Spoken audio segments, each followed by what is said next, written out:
Generasi muda mudi Nahdlatul Ulama mengamalkan ajaran Islam. Ahlus Sunnah wal Jamaah An-Nahdliyah, itu jadi landasannya. Menciptakan kemaslahatan masyarakat demi kemajuan bangsa.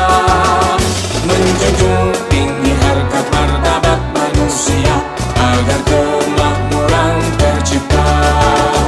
Generasi muda mudi Nahdlatul Ulama berdakwah amar ma'ruf nahi mungkar, mewujudkan pendidikan berbudi luhur agar tercipta insan bertakwa.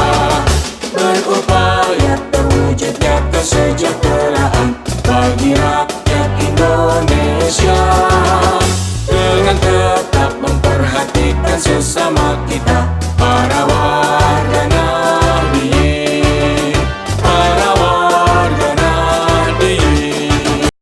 Generasi muda mudi Nahdlatul Ulama mengamalkan ajaran Islam.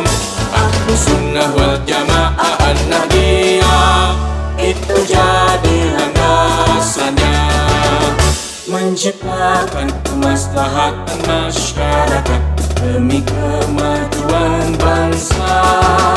Menjunjung tinggi harkat martabat manusia